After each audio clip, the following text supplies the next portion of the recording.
Hi, I'm Jamey from Stillmeyer Games, and today I'm going to talk about my favorite mechanism in the new game, Star Wars Unlimited. Spark of the Rebellion is the first core set of this.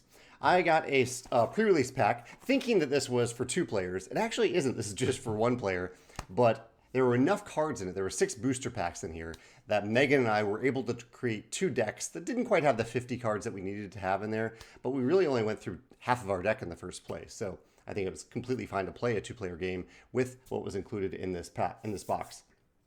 There's a couple mechanisms in this game that I come together really, really well. One is the mana system.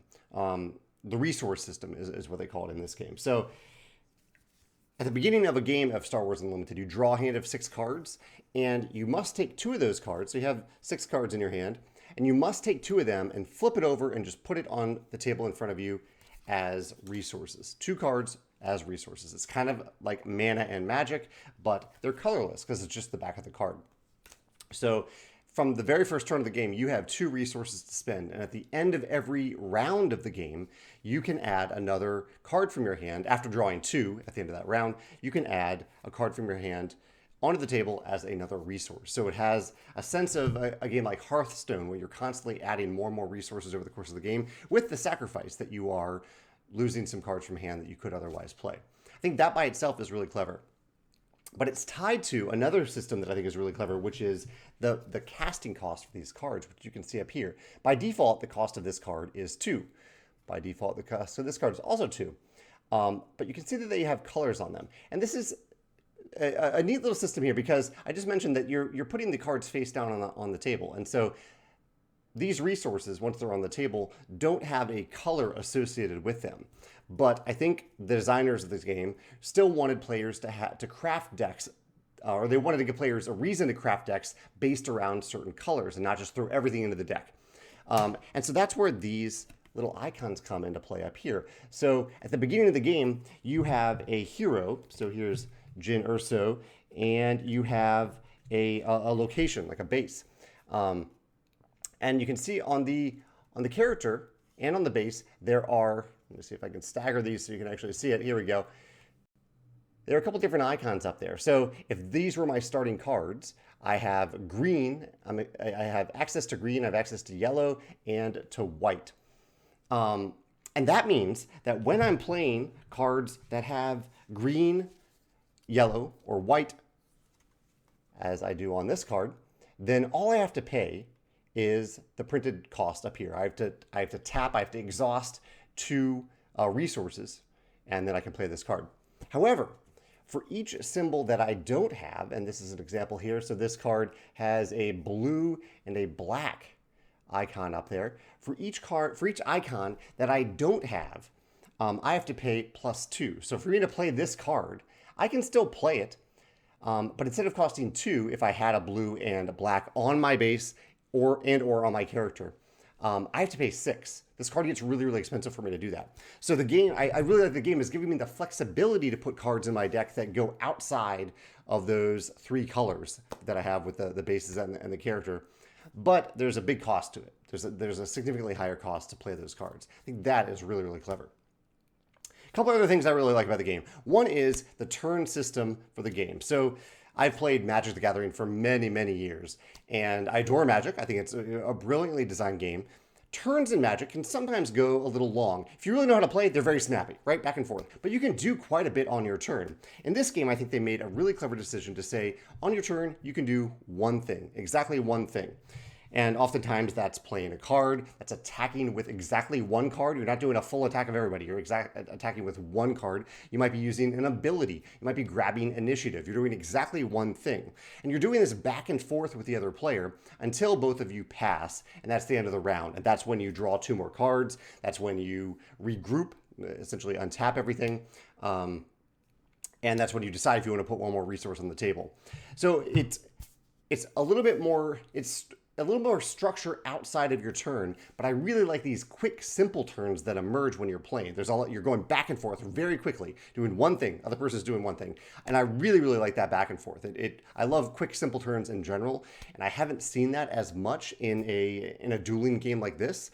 Just doing one thing on your turn, and I think it works together. It works really well. It comes together really well in this game. Last, tied to that a little bit are the character cards. I think these are really well designed. It reminds me a little bit of Marvel Champions, where you start with one character in play. Marvel Champions and Commander Magic a little bit, where you have one character on the table that represents you. And this character starts in this horizontal format with an ability. So it has an ability that you can exhaust this character to gain that ability.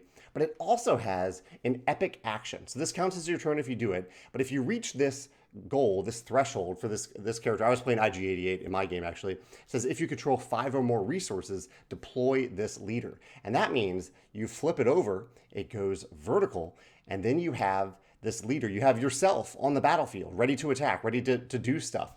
You're vulnerable then, but you have a better ability. You have a powerful creature here to use on the battlefield, and even better than all that, well, not even better than that, but in addition to all that, even if I exhausted this character to use this ability, if I then decide I want to use my epic action, which is once per game, it comes into play not exhausted, unlike all the other cards in the game. So I think that's a nice little bonus that you're coming into battlefield ready to do stuff right away. It just feels cool. I like the theme. I like the design of the back and front card combos here. I like the once per game epic action. And I also discovered in my game, as soon as I put IG-88 on the table as a creature, as a unit, Megan killed him, which is my fault. I made a misplay there to deploy a little bit too early there. But I found that this card doesn't completely go away because I'm still here. I'm still represented by IG-88 in the game. So instead, it flips back to this side. I believe it's exhausted at that time, and it just remains on the table for the rest of the game. I've already used the epic action, so I can't do that again, but I am still there because the point of the game is to reduce the base's life to 0. We take away these 30 hit points on the base, not the character itself. So I think that, it reminds me a little bit of Marvel Champions in terms of this card that's flipping over, but unlike Marvel Champions, you're not flipping it back and forth over and over again, but there is this dramatic moment in the game, this epic moment where your character enters the fray, which I thought was really neat. I'm sure there are other things that will emerge. I do like that there are 2 different arenas of combat in the game. There are units that are flying around. I think they're space units, maybe. We'll see what they're called. Let's see. There's ground units. There's the ground arena and space. Yeah, ground and space. And they're on two different sides of your card tableau. And space units can only attack the opponent's home base or their space units. My ground units can only attack their ground units or their home base. And I thought that separating these 2 arenas leads to some nice deck building choices. Like, do I stack my deck with a bunch of space units and just maybe put a few defensive ground units, but not do much on that side, and hope that I can just overwhelm the opponent with all these space units that they can't do anything about? Or vice versa, do I balance them? Some really great choices there in the deck building side of this game. I play these types of games, these trading card games, not as trading card games, but typically just as just for fun. I'll buy this pack. I probably won't buy many other cards from Spark of Rebellion. I might draft it if I get the chance. I love to draft these types of games, but I'll just play it like a regular game. I know people sometimes get really hesitant to get into a trading card game, but you don't have to really get into it. You can just buy a few packs and have fun combining different colors and playing against someone who enjoys playing against you without having to go that deep into the game itself. And that's the way I'm going to play this game. And as you can tell, I've been talking about it for almost 9 minutes now, so I am enjoying the mechanisms, and I do look forward to playing again. Those are my thoughts on Star Wars Unlimited. I look forward to hearing your thoughts when you have the chance to share them. Let me know in the comments below what you think about these mechanisms and about the game in general. Thanks.